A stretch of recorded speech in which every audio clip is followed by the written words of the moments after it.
Good morning. I'm Claudia Pasmani, Executive Director of the Amherst Area Chamber. With me, enjoying some coffee at the beautiful Inn on Boltwood, is John the Awesome Page, our Membership and Marketing Manager, someone who has been a true anchor during this time here at our chamber. So welcome to our signature annual legislative breakfast. It all looks a little different this year, and without question, we would prefer to be with you in person, but have no doubt we are working for you daily, and we will cover some of that diligent work today. But before moving forward with our incredible lineup of devoted leadership that is here with us this morning, we have an incredible panel. I want to thank our sponsors who made today possible: Eversource, Edward Jones Financial Advisor Tom McRae, the Office of the Northwestern District Attorney Dave Sullivan, and Amherst College. Thank you for investing in our programming and the value of the chamber. And here is a quick message from Eversource, our sponsor. Eversource transmits and delivers electricity and natural gas and supplies water to approximately 4.3 million customers in Connecticut, Massachusetts, and New Hampshire. The company is empowering a clean energy future in the Northeast with nationally recognized energy efficiency solutions and successful programs to integrate new clean energy resources: solar, offshore wind, electric vehicles, and battery storage into the electric system. For more information, please visit eversource.com. Thank you, Eversource. And so now I wish, and though she was unable to be with us today, I have a welcome message from Lynn Gray, our board president, who has been an unbreakable guide through COVID. My sincere apologies for not being with everyone today. I'd like to welcome everyone to the 2020 Virtual Legislative Breakfast. These network events are important for our local businesses and our community members. While this breakfast looks a bit different this year, now more than ever, these opportunities and forums for information sharing are critical to the survival of our small businesses. The Amherst Area Chamber of Commerce has proven to be a great advocate and partners with the contributors for this year's forum. We've shared the struggles and the strength of our area, the diversity and the inclusion, and more importantly, the resilience of our valued members in our community. It has been nothing short of extraordinary to see the power of our collective voices have enabled us to achieve in this year of adversity and unrest. It's my sincere hope following this breakfast, you all take away a sense of pride and achievements and move forward with a renewed energy. It's no secret we've been faced with immeasurable challenges: fear for the health and safety of our family and our friends, and most certainly the anxiety that comes with the unknown. But one thing we do know is there's power in the collective voices that have been heard near and far. This is not the time to stand down. It's the time to stand up and be heard and understand we will get through this. We've all learned a thing or two along the way: Zoom meeting, online learning, virtual this and that, social distancing, and virtually embracing changes we never saw coming. How we apply those learnings, how we move forward in unison with our colleagues in our community and maintain resilience is our priority. We remain steadfast in our mission, which is to create, maintain, and promote a vital, thriving business climate throughout the Amherst area. Initiate and support the civic, educational, recreational, and economic well-being of the Amherst area, and we will always be in your corner.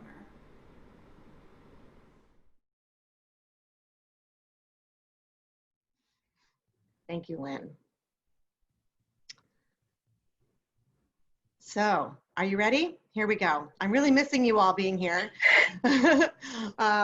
So thank you for our guests that are here right now. I just want to acknowledge our speakers that are with us: Congressman Jim McGovern, Senator Jo Comerford, Senator Eric Lesser, Representative Mindy Domb, Representative Carey, and Representative Natalie Blais. Thank you for being with us.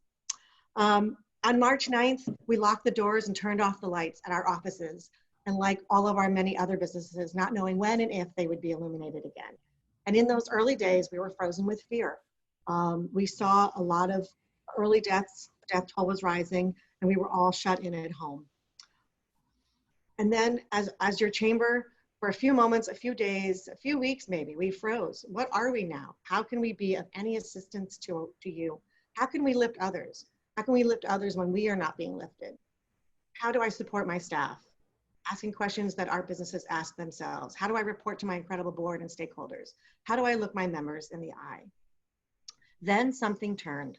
All the doors that may have been closed, they were unlocked to potential, to partnership, and to a bit of prosperity here and there during some of the darkest hours. Many of those hours were filled with talking to those on our very panel this morning. We soon came to realize that our partnership with our local leaders and that immediate and direct access opened our eyes to the opportunities to help. To my partner at the bid, Gabrielle Gould, who I have calmed in the unrest and who has lifted me in turn when lifting was needed, I send my gratitude to my board, with whom I wish I could deliver just one giant reward. This has been a roller coaster, and they have been forever solid and steadfast. But we all of a sudden understood that our purpose was the same as our vision that we laid out at our January annual meeting in 2020, pre-COVID, when that wasn't even a thing. We intended to activate our voice in 2020. Our goal was to strengthen our advocacy, and we shared, I quote, that we would bombard with letters of support for myriad issues to our legislators that will improve our economic infrastructure in our region. So we've done that and more so, and that we would work on things from housing and transportation to tourism and entrepreneurial initiatives. So this is a lot of what has actually consumed us. So, and in many ways, we are more active than ever, communicating nearly weekly with our state representatives, and a lot whom you will hear from today, who are going above and beyond on behalf. I want to thank especially Mindy and Dan, who actually received lots of texts and calls and emails from me and accept them graciously. My weekly meetings from the Housing and Economic Development Secretary, Keneally. We have weekly phone calls, our new economic roundtable meetings that Mindy has organized for us, including very key stakeholders around the community, reigniting our campus community coalition meetings with our campuses, our collaboration with the Amherst Business Improvement District, and all the letters of support that we've been writing for town grants, and the towns have been in turn writing with us to make grants possible to support our businesses. And I am deeply grateful to Paul Bockelman, our town, Lynn Reismer, and our town council, Amherst Town Council, many of whom are here today. Thank you, working together to reduce obstacles to our small businesses. So whether it was pushing outdoor dining, pushing for reduced fees for alcohol, serving, drinks to go, whatever it was, they were there at the ready to work with us and say, how can we help? And also, we were really excited about our I Amherst campaign that really talks about safety, masking up, and socially distancing. And the town came forward and reinforced that messaging with an ambassador team in the downtowns. We're really thrilled that that partnership just continues to blossom in that way. And now we're implementing Amherst CDBG funding through Valley CDC, and we're also working with the town of Hadley and implementing those, the CDBG regional grant funding through Valley CDC. And we've also worked together on our mass development resurgent grant that beautifies our downtown and beyond. Some ask why beautification? Because these are actions that we can take today to prepare even for post-COVID. Our businesses are already grateful. And these measures unite our businesses, and when they see townwide efforts to drive economic development, it really unites all of us. And so we will continue as our chamber to write letters of support for our town infrastructure improvements, whether it's sidewalks and roadways, reshifting. This is the time to do this. We continually also work with the Mill District as they re-envision a true working Mill District into a new home to many residents, a hub for arts and culture, new retail, while celebrating its historic roots. These are the economic drivers that push us forward, and we are excited to work together with you. And to the administration of Hadley, the outgoing David Nixon, thank you for all your service. A warm welcome to Carolyn Brunner, the new Hadley Town Administrator. And together we will work toward your strategic planning, the Route 9 corridor development with Mass DOT, and with your team on the extension of outdoor dining. We were happy to work with you. And now again with the regional CDBG business grants. All this public safety and economic hardship was as if all of this public safety and economic hardship wasn't enough to bear. Civil unrest and emboldened acts of racism have also risen to new levels as violence against Black men and communities of color surged. Demands for justice and equity abound, and action must follow to quell fear, to both quell fear among our communities of color while re-educating our white community to create a community of allyship right here in the Amherst area.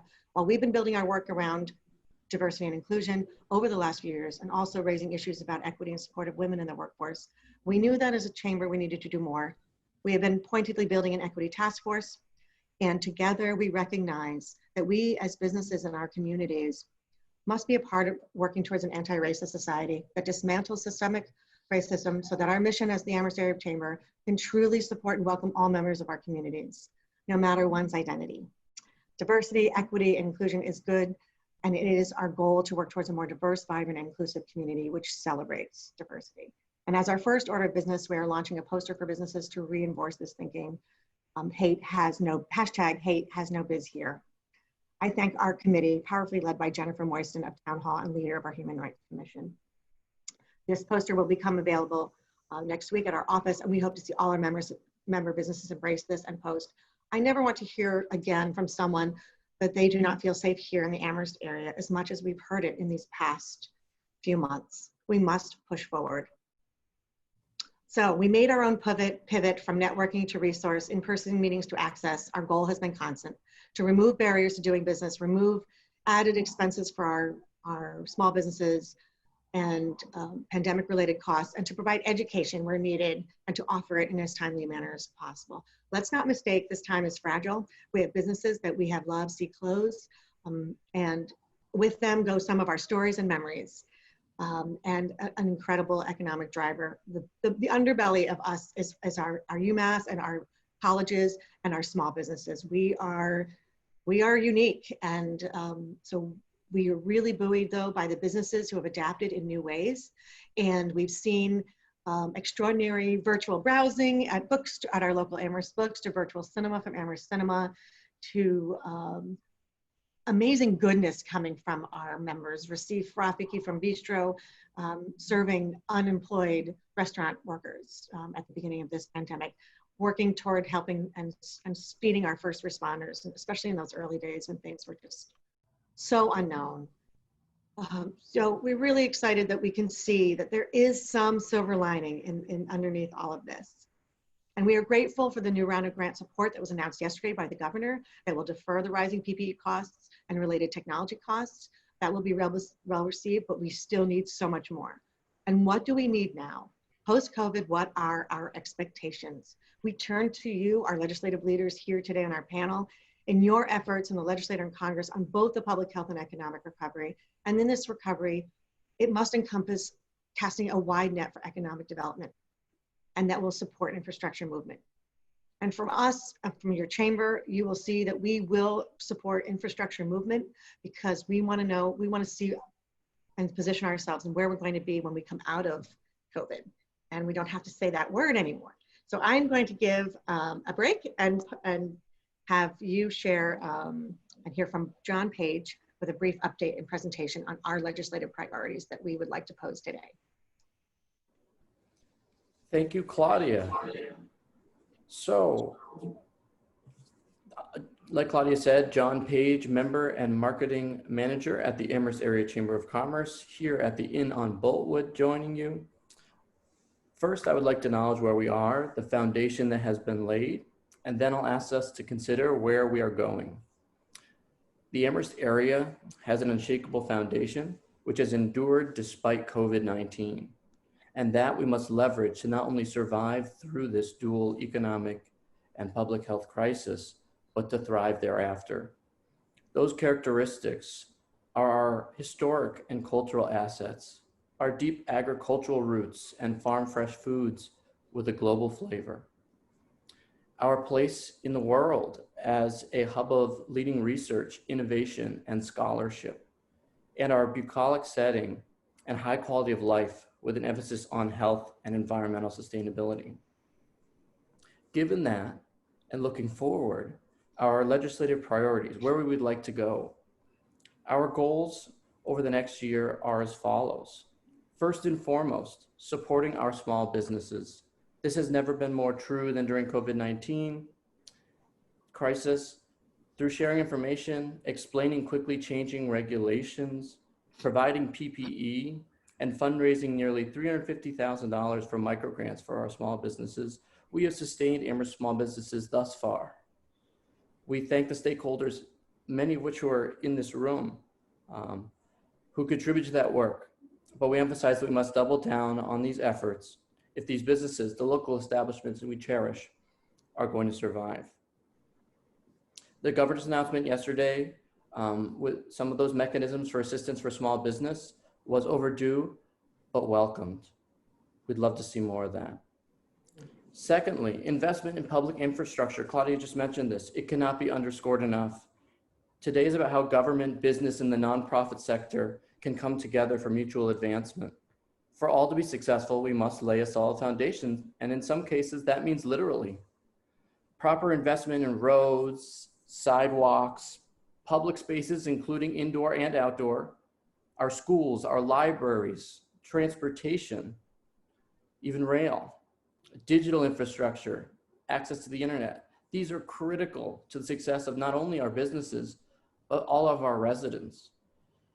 A third priority is enabling growth through sustainable housing production at every level. Last year, the Chamber penned a letter of support for housing choice legislation as just one piece of the housing puzzle. The current limited housing stock in our area is stunting growth as a region and as a state. Help us turn tourists into permanent residents and create the entrepreneurial ecosystem by keeping the best and brightest minds we educate here, living here, and working here in Western Mass. Fourth is to proactively begin economic planning, even while we're still in this crisis, and set the stage for economic recovery and future development in the Amherst area. Make us the destination to start your career, start your family, or start a business. We can do that by leaning in and investing in science, research and development, advanced manufacturing, and the creative economy, building on our strengths again. Lastly, we seek advocacy from all of you, our legislators at every level, particularly around federal monetary support for bids and chambers, because we're unable to access PPE to date, but continue to serve as a lifeline for small businesses. While we are this valuable asset to them, our operations are in crisis as well, just like any other small business. As Claudia mentioned, so much of this is reflective of our 2020 vision that we presented way back in January. Seems like ages ago. Then the message was Vision 2020. Now I feel hindsight 2020, or simply the word pivot, is more appropriate. I'll turn it back over to Claudia. Thank you.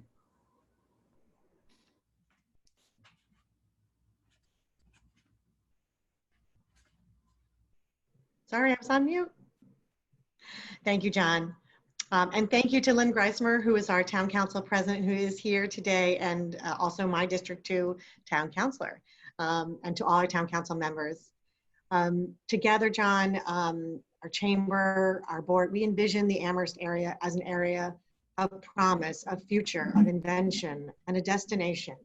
And when we can think of post-COVID, I was drawn to thinking of someone like Jules Verne, who led his writing based in human invention and shared, movement is life, and it is well to be able to forget the past and kill the present by continual change.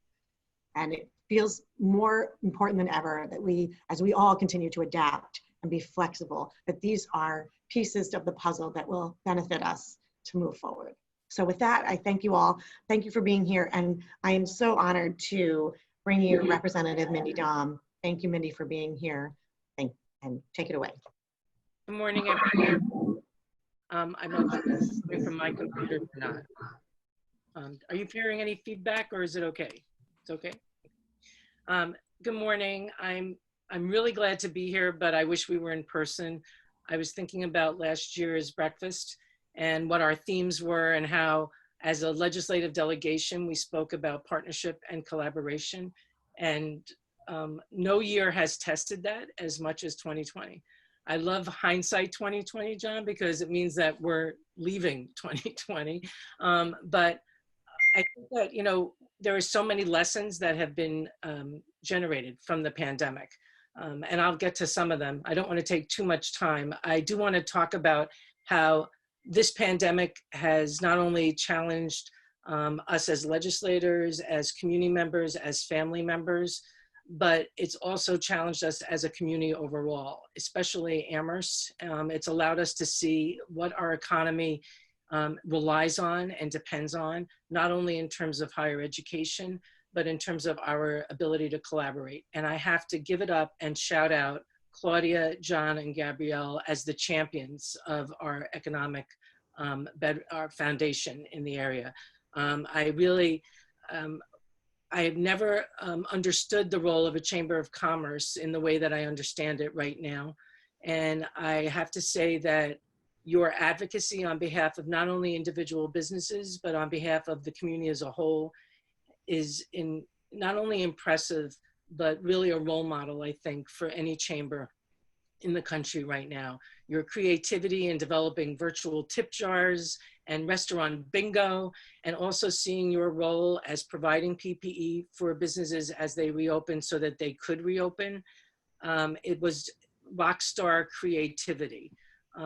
I also want to just give a shout out in terms of partnership and collaboration around the Amherst Foundation.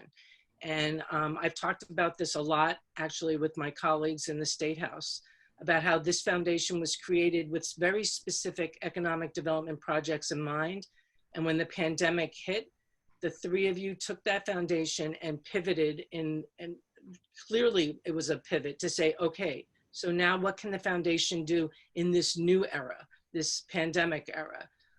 And then immediately started the Resiliency and Recovery Microgrant Fund to be able to directly support our small businesses. And I, not only as the representative representing, the folks who live in the district that you serve, but also as a resident in the district that you serve, I am so grateful for your ingenuity, creativity, and most of all, your flexibility.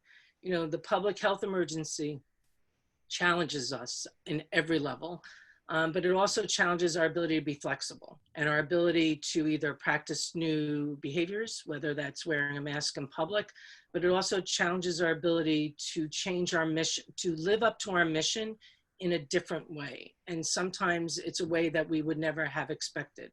And I've seen that across the board in Amherst, whether it's the Amherst Survival Center, really focusing all of its efforts on food and having to shed its community aspects. But most of all, I've seen it really with the Chamber and being able to see its role to help our businesses not only thrive, but literally survive in this new climate. And so you're teaching us now about partnership and collaboration. But of course, I get to work with these rock stars that I'm seeing on the new Family Feud or Hollywood squares of our lives. And I can't say enough about being able to work on this legislative team, whether it's with my colleagues in the House, Reps Blais and Rep Carey. I'm so glad to see you.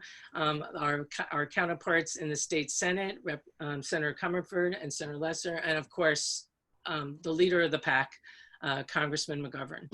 And so I think this legislative team, we thrive, I think, because we all have the same mission. The primary mission is representing the district and representing the Commonwealth and making sure that we get our fair share.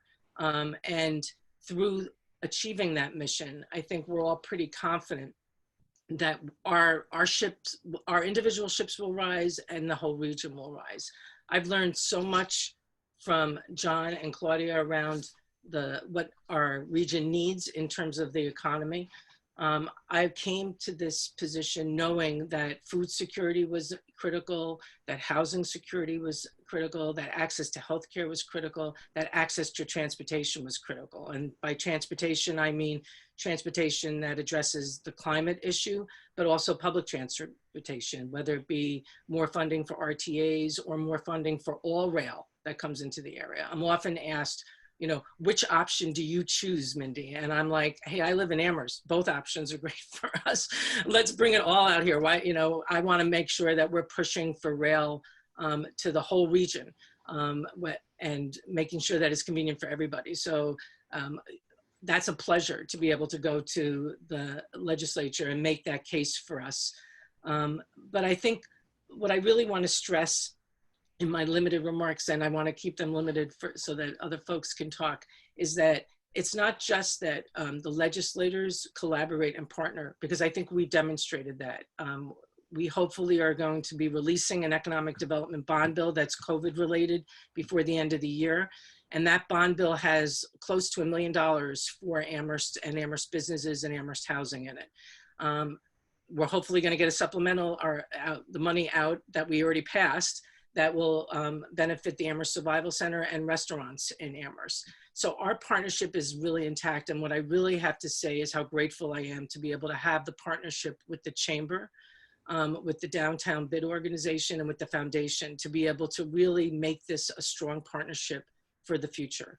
You have done such an incredible job of working to help businesses survive today and what today's challenges are. And you're also, at the same time, I don't know how you're doing it, working to prepare us for after the pandemic. And I know that we'll be here for both of those pieces. So thank you so much. I think I get the honor of introducing my, my state senator, Jo Comerford, who I am so honored to be able to introduce. I want to take a moment just to talk about Jo. So blush away, Jo. You're on mute, so and stay there for a moment.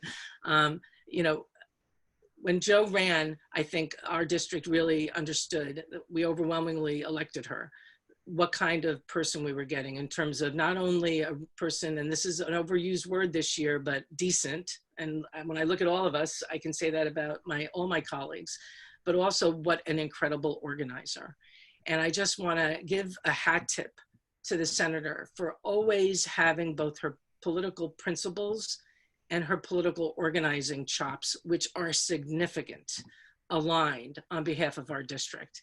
And also allowing me a little room to be able to join her in that and to be able to support her on that. So I didn't get to talk about host communities and how we play a role in that, but I don't know if Jo will be talking about that, but I benefit so much from having a colleague in the Senate like Jo Comerford. So welcome, Jo. My sister, thank you. I am blushing and all of that right now. So let's just say from the beginning that I can't believe how fortunate I am to link arms with the folks on this call. My House colleagues, of course, Congressman McGovern and Senator Lesser. You're going to hear this as a refrain, but we are stronger when we're together, and we are together. And we do care about the service that we each provide to our communities. And I think we complement each other in very important ways in this delegation. So it's nothing but a joy to do this work. I'm so grateful to be here, grateful for the strong partnership of this team and the collective service. I really want to echo, and I couldn't say it as beautifully as Mindy did. I want to echo the thanks for the Chamber and the bid for your grit and grace and tenacity. Your opening words were so moving to me as you characterized the struggle of our region so beautifully and so personally at this crisis moment. As the Senate Chair, I am the Senate Chair of the Joint Committee on Public Health, and also I get to chair the Senate's COVID-19 working group. The last 7 months have been intense, but I absolutely know they have been nowhere near as intense for elected officials and our work as they have been for the Chamber and the bid and the business owners. I know that your time during this crisis has been nothing short of a roller coaster that you didn't expect and you didn't plan for and you didn't need, but you've been riding it nonetheless. And I'm grateful to you, and I'm grateful for the businesses that have done everything you can to survive, and we need to do more to help. And I know that you've called us to that in your opening words, and I know that we all echo that, and I'm sure we'll echo it in our remarks. I want to talk just a little bit about the Senate Working Group, just so you know what we've been up to. We went into a campaign mode. Mindy talked about political organizing. The Senate put ourselves into fighting shape. At the onset of COVID, we held a COVID-19 oversight hearing, and it became really clear very, very, very quickly that we needed in the legislature to get ourselves into a formation to be able to work quickly and smartly and to marshal all of the people power. And so we delivered prioritized legislation like an eviction moratorium and an unemployment package. And here I just want to tip my hat to my colleague Eric, Senator Lesser, who led this piece of the working group and all economic development matters in the working group with real beauty throughout and real chutzpah and strategy. We honed spending priorities for the Senate, like those that will come in the supplemental budget, and I know it's late and it's ridiculously late, but we helped hone the priorities, especially of our individual regions, in that we advocated directly with the command center and we bolstered Senate leadership for meetings with the governor. We were also watchdogs for the governor's executive actions, like the distribution of PPE, testing supplies, funding for our hospitals and community health centers, like Musanti. And most recently, we're focused on the eviction crisis and the need to expand rapid testing as a public health and reopening necessity. My colleagues today will embrace a wide range of issues, including economic recovery, food security, public education, internet access. I'll talk a little bit now just about our public health system. I believe that real economic recovery relies on a robust public health response. And here again, I want to lean into something we're not doing enough of in the Commonwealth or the nation, which is rapid surveillance testing and tracing. And we do that to bring the virus better under control. During the COVID-19 crisis, we have seen the responsibility for enforcing public health guidance, doing contact tracing, ensuring businesses reopen safely and have the information you need. Basically, all of the on-the-ground work to stop the spread of the virus has been on the shoulders of local health officials and our local boards. And here I just want to pause and say thank you. Thank you to municipal officials, to the town manager, to the town council, and local public health folks.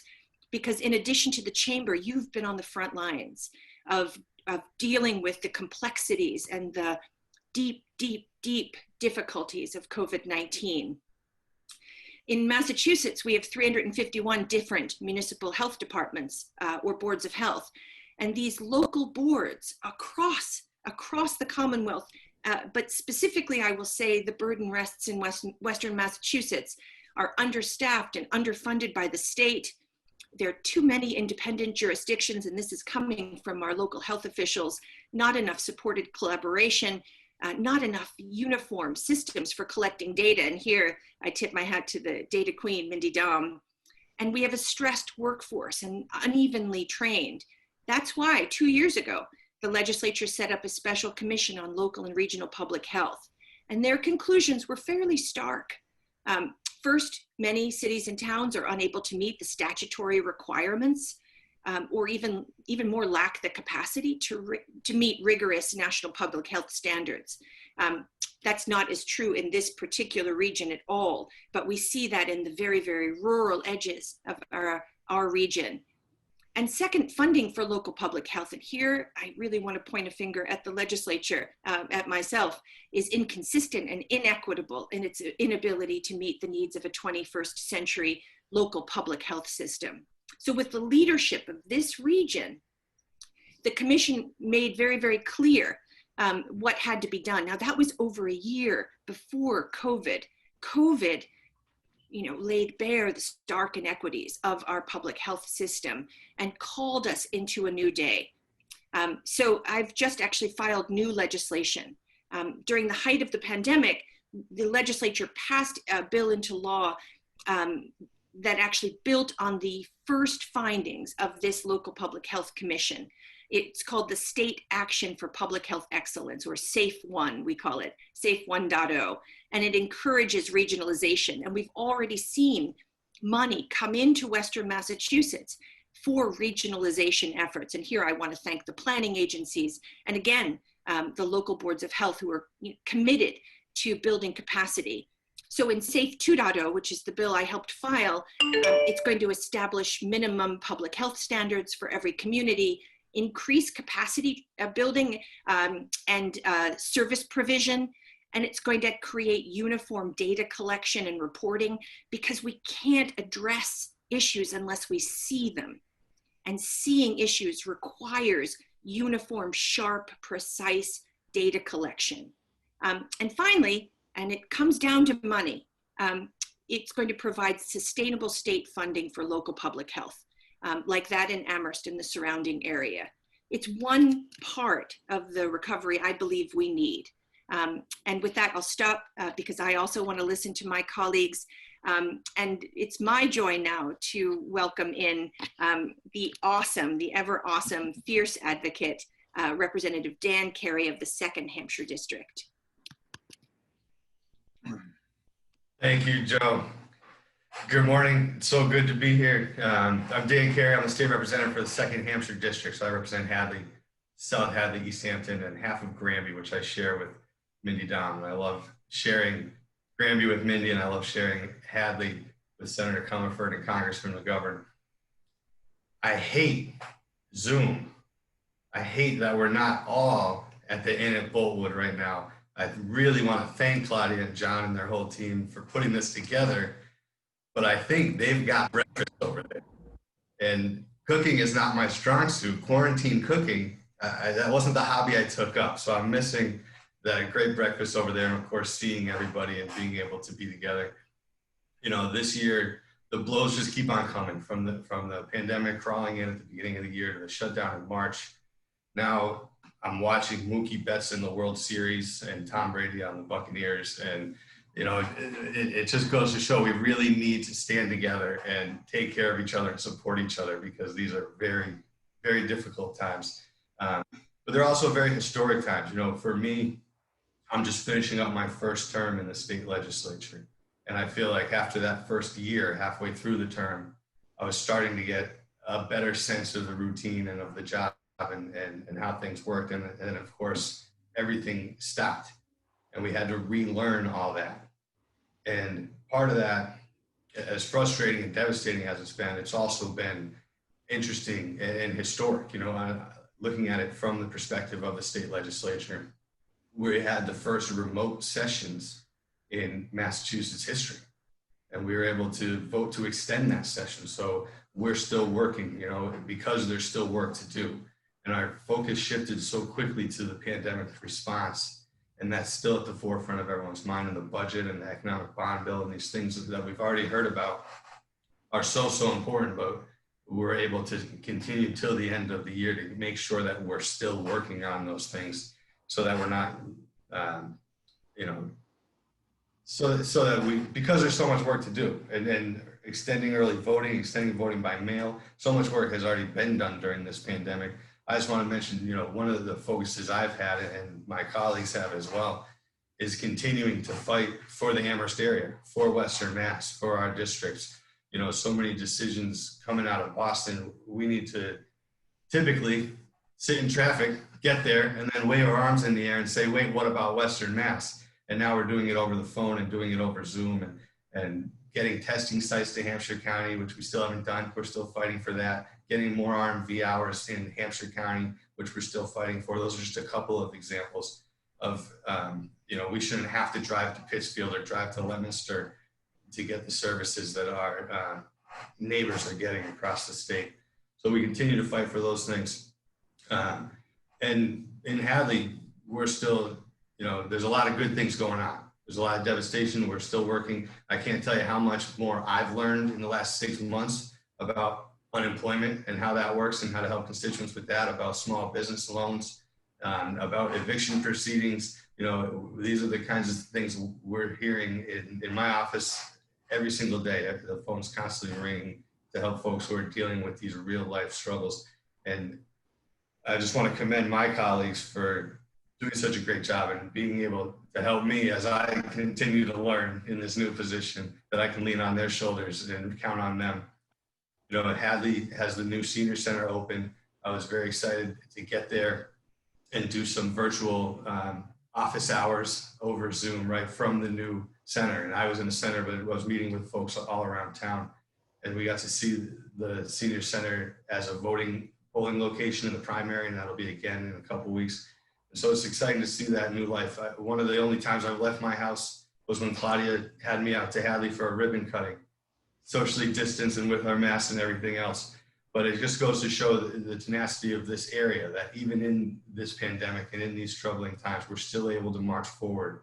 You know, I recently, last weekend, I was out checking out the foliage in Hadley and having breakfast outside of the tent at Essalon and going to get pumpkins and donuts from the North Hadley Sugar Shack. And, you know, there's still life out there, even though I never thought I would miss traffic on Route 9. I never thought I would miss driving back and forth to Boston. But these are still parts of this new normal, and we're going to get through it together, and we're going to take care of each other.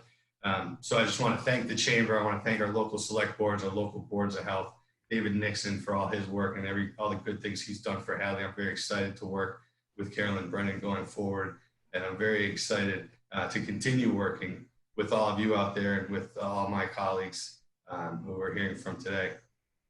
And speaking of those colleagues, I want to introduce Senator Lesser, who's been one of those shoulders I can lean on, and someone who's been able to help me as I've been learning. I've learned a lot from his experiences and his advice. So I want to thank him and welcome him here. I don't know what kind of breakfast he's got going over there at his house, but it can't be as good as what John Page is eating over there in Amherst. I know that. So Eric, welcome.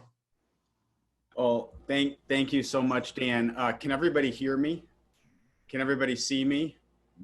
Okay, good Zoom check. So first, thanks, Dan. It's been a lot of fun to share Granby, and just want to thank, of course, Mindy and Natalie and Jo. And it's what an honor to have the chairman of the House Rules Committee patiently watching all of our comments. It's good to see you, Congressman McGovern, and thank you for the leadership you're showing in Washington. Fingers crossed for just a few weeks. So we'll see. It looks calm right now, but there is, all of you with young kids can appreciate there is absolute chaos in my house right now. So I want to just quickly make some comments, and then I've got to get them to school. And there's only 2 days a week of school, like in class. So this is a big deal. So I just want to get two things across to everyone. First, last night, we had a very big moment, which was MassDOT presented its draft report for East-West Rail, and several things in there that I think are of note for all of us. First, options with full rail service from Pittsfield all the way through to Boston, and very importantly, a stop in Palmer. I know that was something very important to all of us in the Amherst region. Mindy and I served on the advisory commission and made clear that was a major priority. We have a lot left to do. Frankly, the report has a lot of gaps. The ridership numbers, I don't think are accurate. A lot of outside experts don't think are accurate, but it's a very big moment, and it does stand on the shoulders of a lot of work that has been done by a lot of people, including the Amherst Chamber. And I do want to single out Congressman McGovern and also Congressman Neal and Congressman Olver, who worked very hard on this issue over a long time. We know that the train stop in Amherst was removed when they straightened the route up through Springfield and Holyoke to Northampton. Bringing Palmer service back, we know, is not a perfect solution to that issue, but it does help connect Amherst and the Five College area to Boston by rail, which is a very big development and would be a huge boon for our communities if it happens.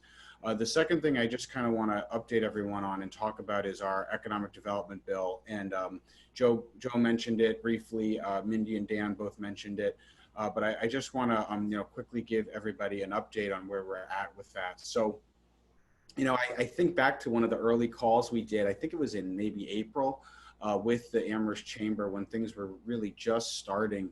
And at that point, I think we all appreciated and were united in realizing that, we had to crush the virus curve. And that curve is still not down as far as we need it to be, but we've also, I think, come to realize that there's a second curve that needs to be crushed as well, which is the curve of skyrocketing inequality and injustice in our communities that quite frankly existed long before coronavirus, but has been exposed and revealed by coronavirus. And so the economic development bill that we're working on, we're in conference right now, lucky me, but we're leading those negotiations in conference right now, is about trying to bend the arc back towards equality and to rebuild our economy and our communities in a stronger, more equitable way than they were before the virus. So it includes, for example, hundreds of millions of dollars in new authorizations for micro grants, not loans, grants, to micro businesses in the most impacted communities, especially communities of color, gateway cities, immigrant communities, to help rebuild those communities. We have a specific fund in the Senate bill around cultural institutions, which we know is so important for Amherst and for the greater Amherst area. We also have a specific fund for restaurants. We know restaurants are among the most impacted industries in the entire country. Certainly our Western Mass restaurants are no exception. I'd point out the restaurant industry in Massachusetts employs 300,000 people, or at least did before coronavirus, largely a service worker workforce and disproportionately a low income and communities of color employed in that workforce as well. So we have a major initiative around that. It also includes the Student Loan Bill of Rights, which I know many of us have worked on for a long time, especially important for our educational communities like Amherst, and very important initiatives around food security. Our food security champion, Jo Comerford, helped us get those elements in. So there's a lot in there. I do think we're close. We're getting close to hopefully a big announcement. We saw the governor's announcement yesterday. He had announced a $700 million round of grants and small business support. Frankly, that funding announcement is going to deplete the capital allocations that were existing from the 2018 economic development bill, which makes it even more urgent because we all know that that's not enough and there's going to need to be more. It makes it all the more urgent that we get this current economic development bill, really economic rescue bill, done right away. So just want to say thank you to everyone, and I really appreciate the opportunity. I shout out to my team Granby and team Belchertown for all of your partnership over the last several years. And with that, I think I am introducing Rep. Blais. Is that right, John? Oh, I want to give a thank you to John, my former student, who we're very proud of, who's doing a great job at the Amherst Chamber. So with that, I want to introduce my friend and a great champion for Western Mass, Rep. Natalie Blais.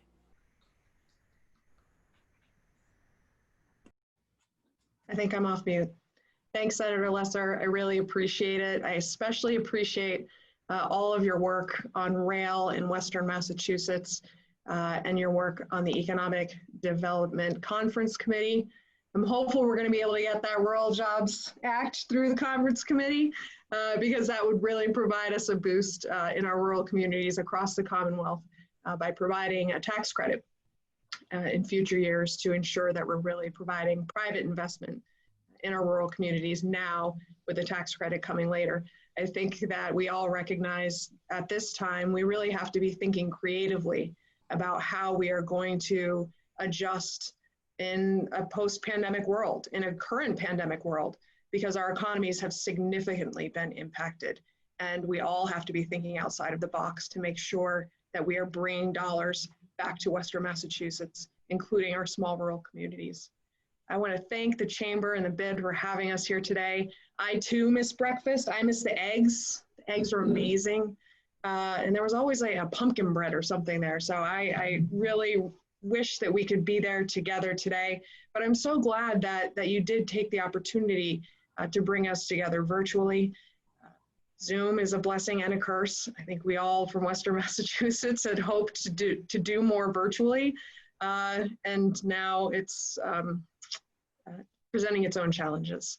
So thank you, Claudia. Thank you, John, for bringing us here together today to talk about what we've been up to, and most importantly, to hear from you and what your priorities are, from infrastructure to housing, economic development planning, and education, and really supporting small businesses. I think that you'll find from our comments here today, we stand beside you and want to lift up your priorities, make sure that they are being addressed at the state level. I want to take a minute to talk about where we are in the budget. That is something that I hear about all the time from my communities. What is happening? How are we going to be planning ahead for future years? What is the outlook?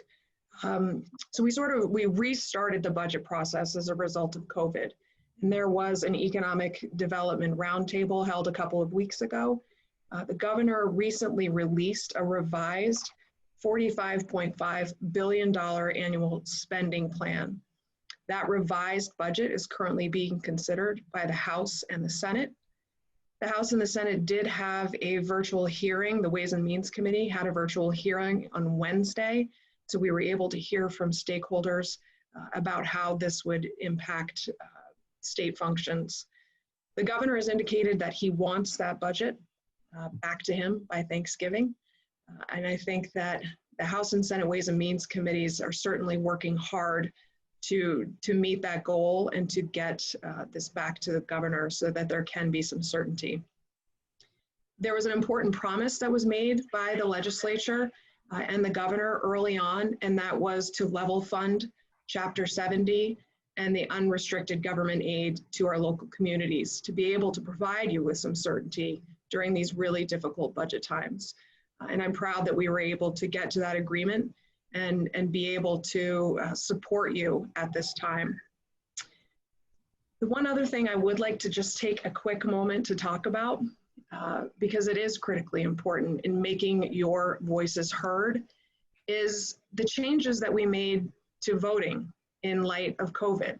The legislature, as Dan noted, has really taken some dramatic steps to be able to respond to the COVID-19 crisis. And one of those things was changing the way that we vote. And I'm talking to you about this today because we're at a critical point in time. We have right now, as many of you know, you can early vote in person at many locations across the Commonwealth from October 17th to October 30th. And I'm asking you to help spread the word about how you can vote, because the legislature took this historic step to make sure that every single person could vote in a way that they feel safe. And we want to make sure that people take advantage of these three options. One is to vote by mail, one is to vote early in person, and one is to vote in person on Election Day. So as I mentioned, voting early in person at your local election office started on October 17th. It goes until October 30th. There's an important deadline coming up very, very soon. October 24th is the last day to register to vote.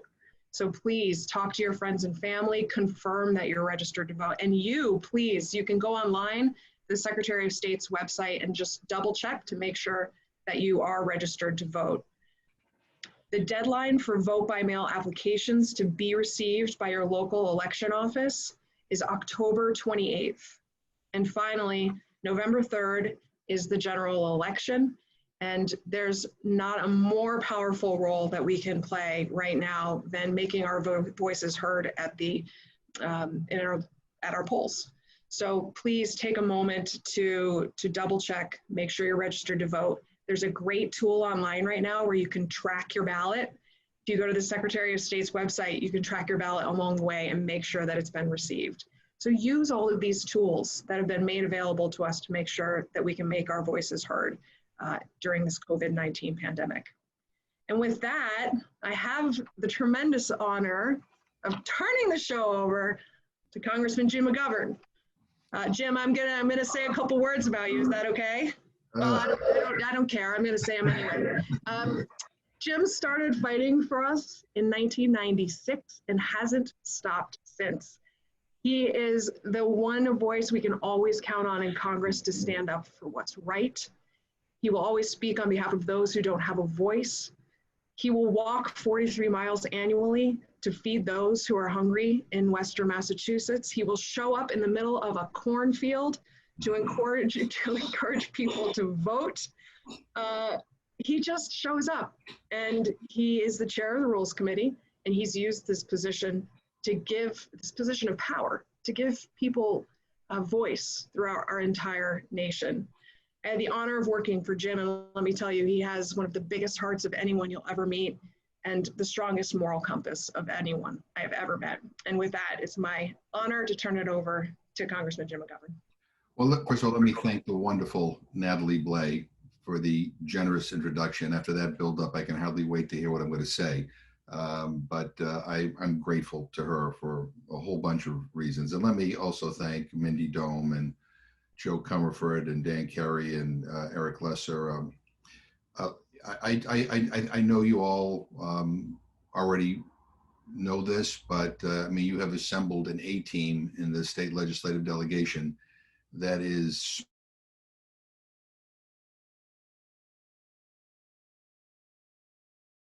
that is effective. And as everybody has said, I mean, we are a team and we work together. And as a result, I think we're able to deliver. Can you hear me? Did I get? I think I got. Hold on. We can hear you, Congressman, but your video has frozen.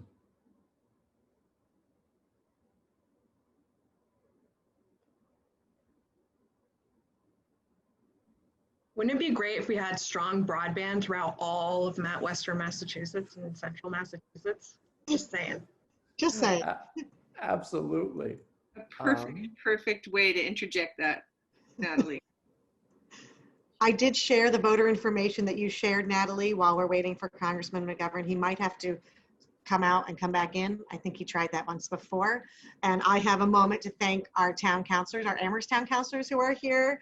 I know Lynn Greismer, our president, is here, Shalini Ball-Mitchell, Evan Ross, Andy Steinberg, Alyssa Brewer. Thank you for all being here. And Molly Keegan, a massive connector in Hadley, who continues to connect us, and Amy Fiden, who connect us to our Hadley initiatives. So welcome, and they are incredible ambassadors to the chamber. So thank you all for being here. Let's see, here he is. It looks like he's reconnecting. Welcome back. Am I back? You're back. Welcome back.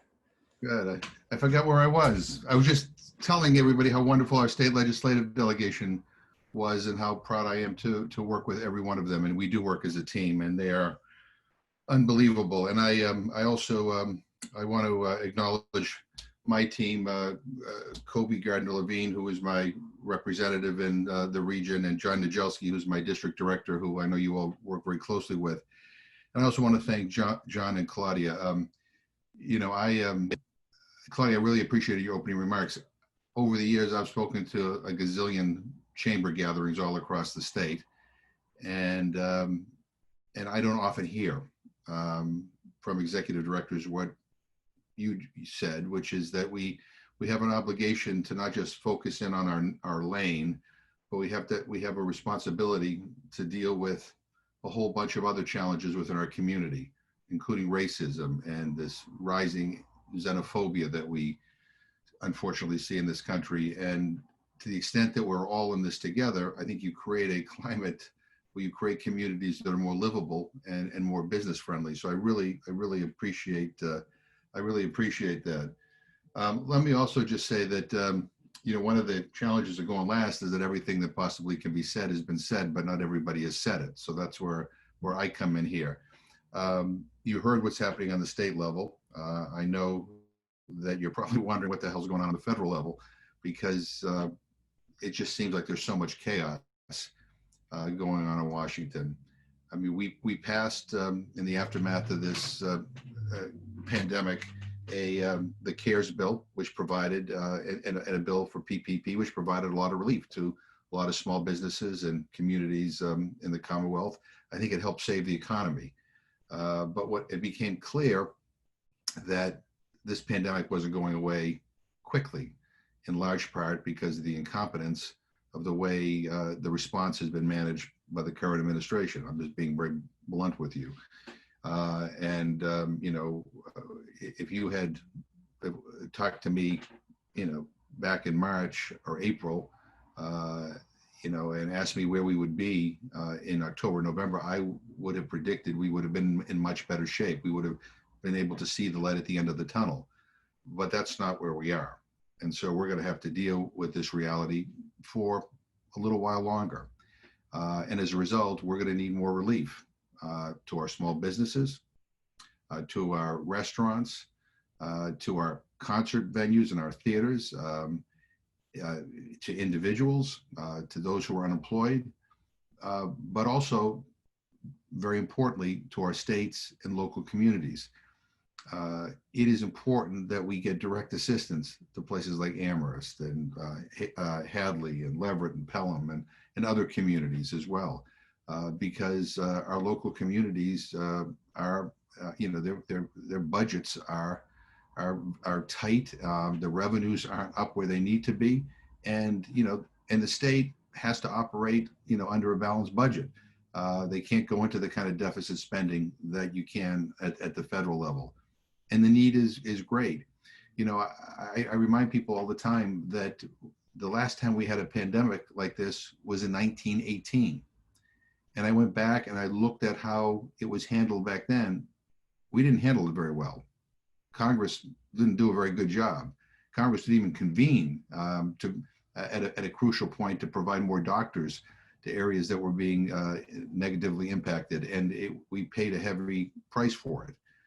And I worry that we're not responding appropriately now with this pandemic. This is a big deal. We need to think big, we need to plan big, and we need to legislate big. This is a crisis that the likes of which we have never seen in our lifetime.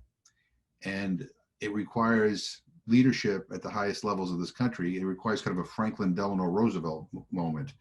When we had the Great Depression, Franklin Roosevelt came up with the New Deal because he knew that we had to think big. The same thing here. 6 months ago, the House passed what we call the HEROES Act, again to provide assistance to those who were in need, to help our small businesses, but also to help our states and local communities. It has been sitting on Mitch McConnell's desk for 6 months, gathering dust. It is unconscionable. It is almost criminal, the neglect by the Senate Majority Leader when it comes to responding to this crisis. We, in the House, kind of negotiated with ourselves, and we cut the HEROES Act down by $1.3 trillion to try to make it more acceptable to some of the more conservative members who didn't want to spend any more money. And yet still no action in the Senate. I feel like I need to buy a neck brace because I have whiplash trying to work with the White House. But I mean, we were told that they don't want a deal, and then the stock market took a dip, and the president decided, well, now we want a deal. We want a skinny deal. Then he wants a big deal. Then he wants a bigger deal than anything the Pelosi can come up with, whatever. But we're all over the map. But nonetheless, and here's the good news, he has tasked Secretary Mnuchin with trying to negotiate a deal with Speaker Pelosi and the Democrats. I had a long conversation with Speaker Pelosi last night, and she feels that we are making progress, that the differences are beginning to shrink. And the hope is that we can get a deal as soon as possible. I would like a deal before the election. I mean, I will convene the Rules Committee within 24 hours of being put on notice to report out a stimulus package to help, save our economy. We're still having some problems with the Senate, but nonetheless, I think my hope is that we can get this agreement with the White House. And the reason why I think it's important to get it done before the election is because we don't know what's going to happen in the election. And if Donald Trump loses, I don't know what his state of mind is going to be. I don't know whether he's going to want to negotiate anything with anybody or whether he's just going to want to walk away. But nonetheless, if we at least get a deal in principle that we can kind of put in cement before the election, then, we will have, if we don't vote on it before the election, we can come back right after that and deal with it. Look, just to give you an example of what is in the pared down House bill. So for places like, Sunderland would get, the town of Sunderland would get $862,000. Shrewsbury would get $418,000. Hadley, $1.2 million. Amherst, a little over $9 million. Pelham, $311,000. Leverett, $438,000. That's just for local communities. There's also money to help the state get out to local communities so that we can reopen our schools safely. I mean, our schools should be the safest place in the world because that's where our kids are going. And so the cost of retrofitting schools and changing, the classroom design, all that kind of stuff, those are all added expenses that fall on the cities and towns. We need to help them get through this so there's no shortcuts.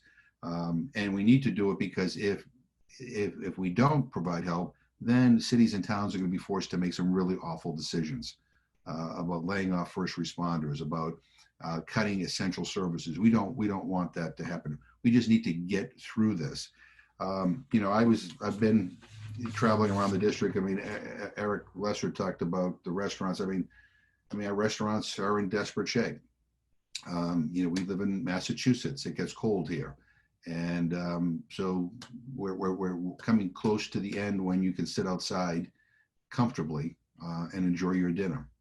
And then when it gets cold, the question is, how comfortable do people feel going in to dine? If they don't feel comfortable, then our restaurants are going to suffer.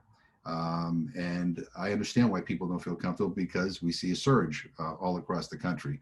And we need to, you know, we need to contain this. And as I've said to people over and over, we're not going to get our economy back on track until we crush this virus. You know, I mean, we have to crush the virus, we need to save lives, and then we need to get our economy back on the right track. If people don't feel comfortable, that not only they're not going to go to restaurants, they're not going to go back to their offices. You know, they're going to be reluctant to send their kids to school. They're not going to want to go out anywhere. And that is a problem. You know, I was in Amherst. I used to do my office hours at the Black Sheep, and I was talking to Nick Seaman about the challenges they're facing. I mean, they're kind of retrofitting the Black Sheep to have a kind of a market capability. You know, Amherst Coffee. You know, they are a volume-based, you know, business, and increasing. In addition to seeing a decrease in their daily orders, they're now expected to provide go cups, utensils, and bags for all their orders, increasing expenses. So there's added expenses to just even deal with the COVID crisis. You know, there are infrastructure challenges. The Jones Library, we've talked a lot about that in the past. And so, you know, we also need to prepare for not only passing a stimulus bill, but then we need to get serious about passing an infrastructure bill to help rebuild our infrastructure. We have bridges in Massachusetts that are older than most of the other states in this country. I mean, they need to be repaired. You know, all of us here have been working on the, you know, East-West Rail and, you know, trying to improve transportation modes in and out of Western Massachusetts. It costs money and it's expensive. And without a federal partner, it becomes impossible to move forward on these projects. So we need a major infrastructure bill. We passed one in the House this year. It was $1.3 trillion. Unfortunately, Mitch McConnell hasn't taken it up, but my hope is, depending on what happens in a week or so, we may have a different climate to be able to move some of these pieces of legislation. Let me also just say that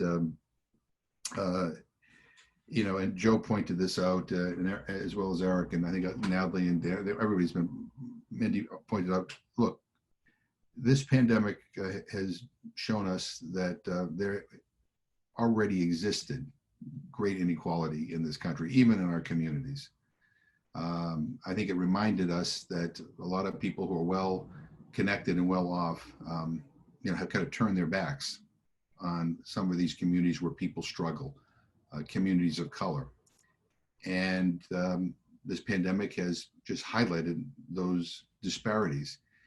And so when people say to me, you know, I can't wait till this is over so we go back to normal, my response is, I don't want to go back to normal, because normal wasn't good enough. We need to do better than normal. You know, in the midst of this horrible situation that we find ourselves in, I think we need to look at it as an opportunity to do better in a whole range of areas. We can't go back to the way we were. The fact that we have these huge healthcare disparities result in more and more people getting infected by the virus. The issues of food insecurity. I mean, Natalie and Mindy and Jo, and you know, we every year we participate in Monty's March, where we walk 43 miles, and you know, basically to raise awareness about hunger, but to, more importantly, to raise money for the food bank in Western Massachusetts. The need for supporting the food bank has increased dramatically. The number of people who are calling our offices who are looking for food has gone through the roof. These are our neighbors, right? These are our brothers and sisters in our community, and we have an obligation to them. And so as a way of I'll close with this, and this is a little commercial. We're doing this march again Monday and Tuesday before Thanksgiving, it's never been more important. And so to those who are listening, who are always so generous, I would just say, please help us out. I've been at a number of events. I know my colleagues here have as well, where we've passed out USDA food boxes to people. I was at an event in Leominster not too long ago, at over 500 food boxes, every one of them gone, cars lined up for as far as you could see. And the people coming through to get them defied any stereotype. I mean, young, old, people with families and kids, people are in need of help. And so I will close by saying this, my pledge to those who are listening here, and I think I echo what all my colleagues have said here, is, look, we are here to try to help us all get through this. And we are not going to let any grant go unapplied for. We are not going to let any dollar not be diverted to our area. And we're in this to beat this virus, but also to get our economy to come back stronger and better than ever, and to create a community that is more vibrant, but also more just and more fair. So I thank you for having me on this call. I thank all my colleagues, and Claudia, again, thank you for your opening remarks and for all that you do in our community. I'm really proud to represent this area. And even though I wish we were in person, and I wish I could be having breakfast with you in person, I'm in Worcester, right? So if I had to get there at 7:30, I would have been up at 5. So You're grateful today. I know today was okay, but thank you. I appreciate it. Okay, we take a collective breath. That was a lot. Thank you so much, Congressman McGovern. I believe you kind of brought us back to some of the places we started, which was, I want to lead with 2 thoughts. One was AIM put out a report of our small businesses saying when they looked at our Massachusetts businesses, nearly 50% said it's going to be 3 months to a year at a minimum of bringing their, those who let people go, of bringing those back. It is a dire, dire place for our small businesses. And then juxtapose our same community with that of the UMass system and our higher education. UMass is a $7.8 billion industry in and of itself. It has an impact of $7.8 billion. It had, as of 2018, of its 5 college system. So if you take even just 1/5 of that, that's $1.5 billion that it's putting into our economy that is totally at risk, in these next 2 years. So that, revitalizing our flagship is also really critical. But juxtapose that to our small businesses, that's the hybrid that we are, right? The community that we are. It's from small to really big. But behind all of that are people, and they are my neighbors, your neighbors, all the workers that come and go through Route 9 that live in all of our beautiful neighboring towns. People come near and far to work here in our Amherst area. And so building and continuing that infrastructure to be stronger than ever as we come out of this will really be more important than ever. So I just can't thank you all enough for being here today, but for all the work that you do daily. It's just a constant reminder that we can't stop, that, this is not ending. And I just appreciate all of you and value all of your time, because I know this is beyond 24/7 and beyond anything we all signed up for. So we are really deeply grateful. And I just wanted to remind everyone that in the midst of all of this, there's a little bit something to celebrate. We have announced our upcoming A+ awards and awardees. And so we are having a virtual awardee show on November 12th, and it will be live from the Hadley Farms Meeting House. So I really encourage you all to join us to try to find a reason to celebrate, because there's been a lot of good happening in our community. And we want to really, again, gather collectively and support that. So please join us. Go to amherstarea.com and register. And I believe COSA is having their annual meeting right now. And Human in Common is actually presenting at 9 a.m. doing a diversity and inclusion presentation. So if I can encourage anyone to hop on over, that's really, again, it's an important part of work that we all must continue. So with that, I just want to thank everyone. Did you want to say anything? I again would thank everyone, and for the first time that I know of, we are going to end on time for the legislative breakfast. So thank you all for that, and thank you for your continued leadership for our region. Thank you. Thank you. Have a great day. You too.